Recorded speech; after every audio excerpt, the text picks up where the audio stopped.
popping out every day, prom night. So if it's all love, show me love. Happy spring. If you are in Maryland, today is a beautiful, beautiful day. Spring is here. It's springing. I'm here for it. I had to come back on because I've been watching Vanderpump and I've been watching The Valley. I tried The Villa. I didn't like The Villa. The Villa wasn't my thing. I don't know if I've aged out of that. I think The Villa has, a new, refreshing young cast, and Lisa, the boss, is doing, I think she's like renting out this villa to use for these events or for the summer or something. I don't know. I tried to watch the show. I couldn't get into it. It just wasn't my thing. But The Valley, I'm here for it. I think for a couple reasons, because the cast is, they're still younger than me, but they're talking about things that I deal with a lot with couples and couples counseling in my journey and working with couples. And we have Jax and Brittany there on the show, and we'll talk a little bit about them after we get into Vanderpump. But I'm liking The Valley. I'm sold on The Valley. I will be watching The Valley. Yeah, I like the cast. I have a little bit to say about the last episode that kind of tickled me a little bit. So we will definitely get into that. Anywho, let's talk about Vanderpump Rules. The last episode I watched, I really had to catch up this weekend on my Vanderpump because I, like many of us, are very busy. I've got a lot of things going on, so I wasn't really watching. I wasn't really updated. And I thought I was only going to do the one video for Vanderpump, and then I watched Lala. I watched Lala completely stand, on her business with Katie, and I was here for it. And I even watched the after show. I caught up. I didn't watch all of the after show. Like, I watched the first after show for the Vanderpump to see kind of like what's it like, and then I watched 3 or 4 after shows from the most current, going from the last 4 and up to the most current, like midway to the current one, because I really wanted to see what Katie was gonna say. And they put Katie and Ariana together on that segment, and I was very disappointed. In Katie still trying to defend her stance. We see Katie being a total hypocrite. And like I said, when I have clients that are experiencing some of those same presenting issues or kind of presenting in the same way as someone like Katie, the accountability, the lack of the accountability and the hypocrisy is really raising an eyebrow for me. We know this from Katie, though. This has been Katie's MO since she's ever been on Vanderpump Rules. Like, Katie, I have yet to see Katie ever say, you know what, I'm really sorry, I was wrong. Katie has a way of like slashing people with her mouth and not taking accountability. And I said in the previous segment, I feel like Katie doesn't trust people. And if I had a client like Katie, I would definitely be working on, I think she does fine with emotional regulation, but I think really kind of doing some psychodynamic work of understanding why she shows up the way she does, and she doesn't take accountability. I don't understand. I'm curious of her birth order. Is she the oldest child? Is she used to kind of being an authoritative figure and caring for others in a way and parenting them? What's her birth order? Is she a middle child? I don't know. I really would like to dig into some psychodynamic stuff with a client like Katie. Now let's get to Lala. So Lala, I literally watched this show and I took notes. I was like, oh my gosh. Lala gave it to her, okay? I love this new season Lala's in. Lala went through something very traumatic in her marriage and separation and divorce. And she has really done her work. She continues to do her work. She lives an authentic life. Um, she reached out to Schwartz's, girl, and was like, hey, with Joe, and was like, hey, yeah, I met up with Joe to have hot dogs. And Katie like lost her whole mind about it. Lala is not here for it. Okay. Lala is all about, yes, I understand you have an issue with this person. What does that have to do with me? Right? And I watched the after show, and it really resonated with me what Lala said. She said, I check up on people. Nobody ever checks up on me. Nobody asks me what's going on with me and my divorce and my life and my kid. Like, she empathizes with Katie and how she feels and how it's awkward for her with Joe, but that's not her battle. And this whole mean girl clique thing, you can't be friends with someone I'm not friends with. Why are you entertaining people that I'm not friends with? Like, Lala's a grown woman, and she gave you grown woman, okay, when she read Katie. And, I'm really, really disappointed in Ariana because I feel bad. Sandoval definitely, um, what he did was completely wrong. And I know, we did the whole segment on what a narcissist is. No, I don't think Sandoval is a narcissist. I do think he definitely lacks accountability. Like, he lacks accountability. He's constantly reactive and defensive. I think he needs a therapist. If I had a client like Sandoval, he needs an assertive therapist. He doesn't need another yes person telling him and affirming his feelings. He needs someone to kind of dig in there and be like, I hear this, but this sounds like this. Or, let's turn the tables. If this happened to you, how would you feel, kind of thing. I think he needs more of an assertive therapist, because I'm pretty sure he's in therapy. But it seems to me that Sandoval is one of these people. He has all of these yes people around him, constantly affirming him and telling him he's, justifiably doing whatever he's doing. And that's not good for him. I think I do like Sandoval. I've said it before. I'll say it again. But I do think he needs, like Ariana, like not like Sheena said, he needs to shut the F up. Like, he needs to just kind of sit down and really take accountability. Now is not the time to talk about how Ariana doesn't clean and doesn't do anything. I mean, we can kind of see that.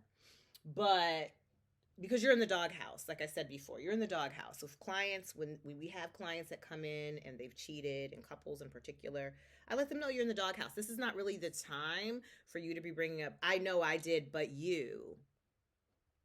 It's not the time. Not the time. Not the time at all. Because you were there when all that other stuff was happening and nobody was hearing about that. But now that you've done something, now is really not the time. And on one end, I really appreciate how Ariana is handling all of this, because I don't know how I would handle it. But on the other end, I do feel like she needs to continue to do her work, and she needs to understand that this is not everyone's battle to fight. I think she's starting to try to deal with that, but I don't think, and watching the after show, that she's been a great friend to Sheena. She hasn't really reached out to Sheena. Sheena's jealous of Ariana, understandably, with the deals that she's gotten. And I think if Ariana were her best friend, she would come to her side and reach out to her and check on her and make sure she's good. And like, that's what best friends do. So I don't really know where Ariana is with that. I feel like she should do and could do more. I do hope that she, continues to heal through this breakup.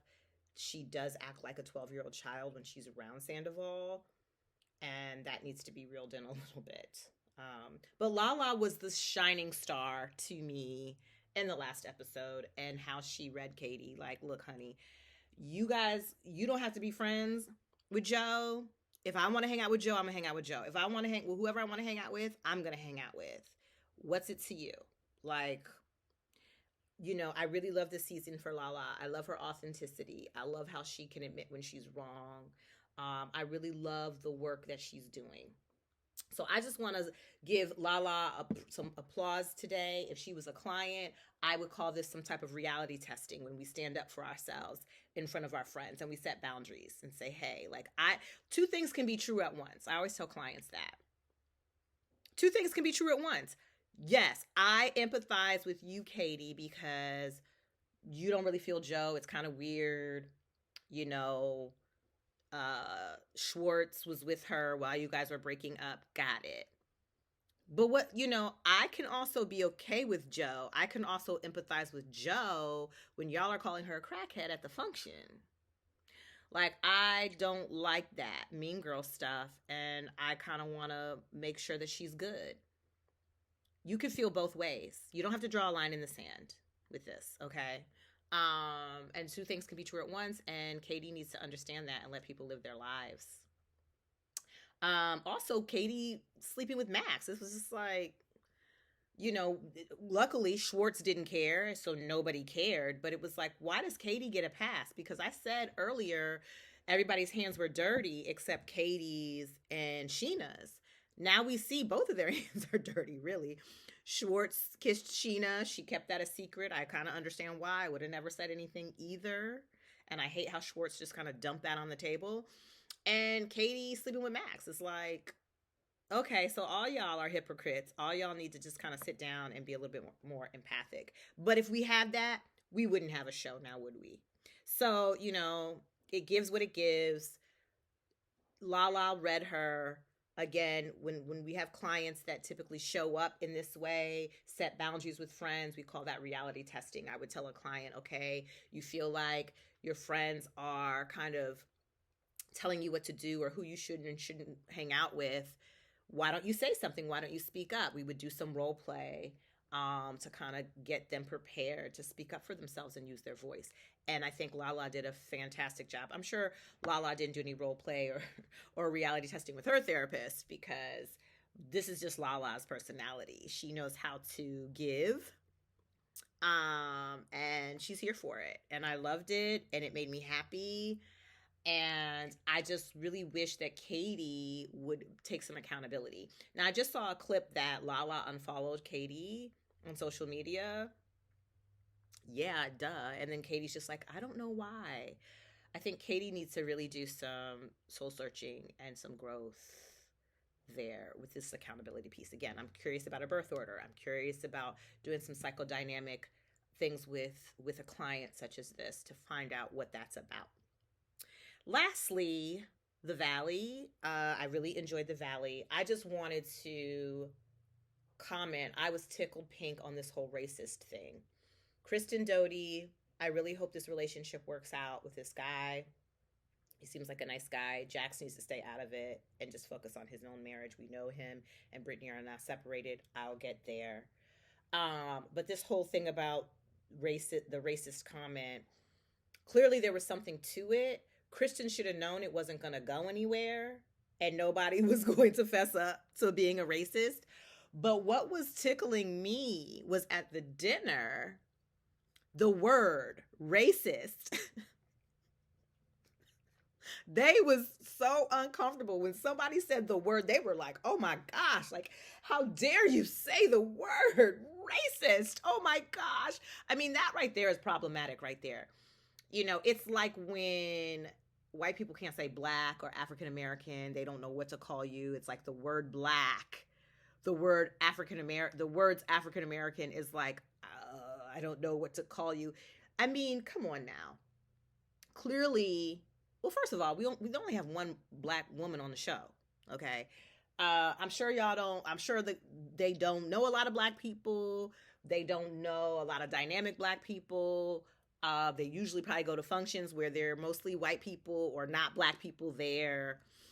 I mean, are some of you probably racist adjacent? Probably. Or prejudice adjacent. Most people have some bias. I'm not saying anyone on the show is a racist. I'm not even saying Kristen Doty, we knew about this stuff before, is a racist.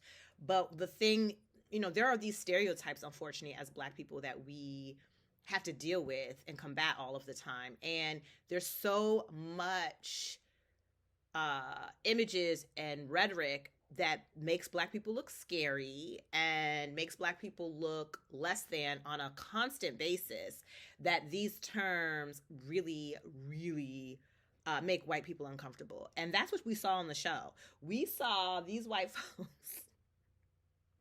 It was like they didn't want to hear the word one more time. If somebody said racist one more time, somebody was going to fall out. And it was just, it tickled me. It really did. But we see that there's something to it. One of the cast members, the one who's expecting a baby, seems like she did say something. We don't know what. I don't know. Kristen said it to get the heat off of her. That's Kristen. That's what she does. She needs to learn to not do that. Jax and Brittany, I feel really bad for Brittany. Brittany is very sweet. And when she shared on the show that they haven't had sex in like a month and that she doesn't feel good about herself, and I cringed watching that. And knowing now that they're separated, it makes you pause a little bit. I really hope that Brittany is able to work through some of those things, and I hope that it looks like they're co-parenting okay. I think they just had a birthday party for their son. You see them kind of dealing with that on the show as well. I think, the next segment I'll do is about the Valley and some of the couples. I don't really know them on a large scale, right? Because we know Kristen Doty was on Vanderpump, so we've seen Kristen grow over the years. But the rest of the cast, I'm not really sure. Jax and Brittany. But we see some couple challenges already that's happening on the show, and especially having a new baby and what that can do for a relationship. Oftentimes we think pre-having babies, I'm going to get married, I'm going to have babies, and I'm going to live happily ever after. And what we're seeing on the show, which what I really like, is that we see statistically that when you start to grow your family, there's added stress in the marriage. And so how do you work through that? And so we're seeing that. We're seeing that it's not all glamorous. And I work with couples like this all of the time who are going through these huge transitions in life, and they're kind of blindsided by how they're feeling about that and how distant they feel from their partner. And then it's also an identity change. Now you're a parent. You're not like this fancy free person, jet setting with your partner and doing all these things and having, spontaneous sex. You're waking up every 2 hours breastfeeding and cranky and, highly anxious about your little baby. Are they going to be okay? And it just completely hijacks your mental state a lot of times. And it takes a while to adjust to that. So we're seeing that on the show. I will definitely put my 2 cents in about the Valley later on as we continue to watch. We also have Real Housewives of Potomac, the part 3 coming up. So I may do something on that. I don't know. We'll see. We'll see what Mia's talking about, what Gordon's talking about. Who knows? But for Vanderpump, Lala is the shining star right now, in my opinion.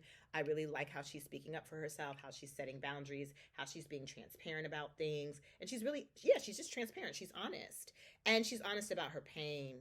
And I think a lot of the cast could learn a lot from her in that way. And I really wish Sandoval would just eat it right now and just be the guilty guy. I don't want to see you dating on the show right now. I don't really want to see that. I feel bad for Joe when it comes to Schwartz. And many of us have been in situations like that, so we can feel really bad for Joe. I don't know. Everybody's hands is dirty on Vanderpump at this point. So that's my 2 cents. And catch me next time. We'll be talking, like I said, more about Vanderpump, maybe about Real Housewives of Potomac, the last reunion. I don't know when Real Housewives of New York comes back. Like I said, I started to watch the new cast, and I like the new cast. So we'll see if we have anything there. The Villa is cut. It's not my jam. But definitely the Valley. So happy spring, everyone. And until next time. Wonders killing shit, hands down. If you got a problem with me, say it now.